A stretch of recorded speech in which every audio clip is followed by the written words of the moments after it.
Again, the event just ended. I'm rather pleasantly surprised that there wasn't that every question wasn't gay marriage. It was a very substantive question. I missed the last one because I thought they were done. It was a great question on fracking. I wish I could have recorded the answer, but I tell you, one of the big things that he said today that I think play is that he is not, he hasn't packed the crowd and he's taking things. But now I want you to see this, how this works. You probably never see, most people don't see the candidate and the pitches, but they don't see how the press works. Now look at this. You've basically got a group of, 25 people totally surrounding the man. He's walking forward in that circle, and you've got, these guys backing up. Everyone's walking backwards. They can't really see where they're going, so, I mean, the potentials for comedy are endless, but with just one string or one log.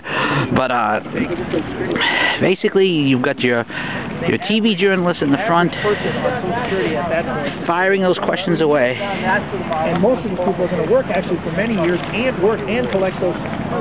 Well, you have folks in this country who are barely making ends meet and having to pay Social Security taxes, who some won't increase taxes.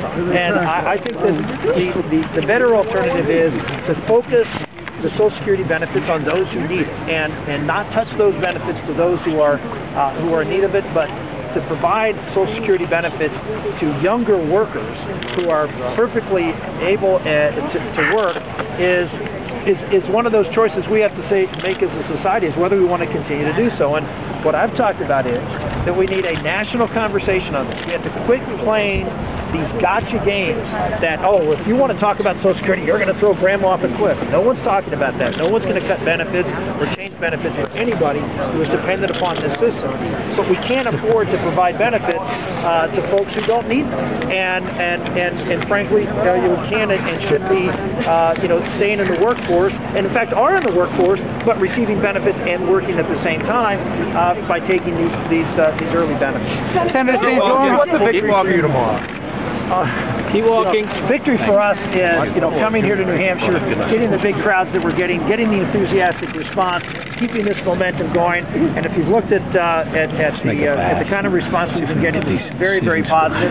I think make sure that everybody doesn't fall in a pile. The last couple of days, to keep that level of enthusiasm, to show that we are the strong conservative alternative to Governor Romney, and continue to build off that momentum. Senator, are you worried that there's more media here than supporters the day before the primary? Well, okay.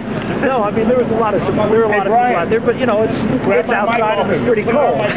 So we were hoping for a good day. It turned out to be a rather chilly day. Is second place still a win for you? Are you campaigning for second place? In my dream, second place. I mean, given the fact that we're not running any media up here, and that we've only really spent 5 days in the last month here campaigning, second place would be a dream come true. But I'm not. Senator, they asked these questions in Iowa, and I just said, you know what, we have to exceed expectations. When 5 days out you're 3%, I think we'll do better than that. Senator, you talked about how your events are not packed, so to speak, in terms of supporters taking the tough questions. How important is that? We've had huge events. No, but I mean packed as in stacked. Oh, I'm sorry. No, I mean, I think it's important that you talk to the people and answer their questions, and that's what we've been doing. Thank you, sir.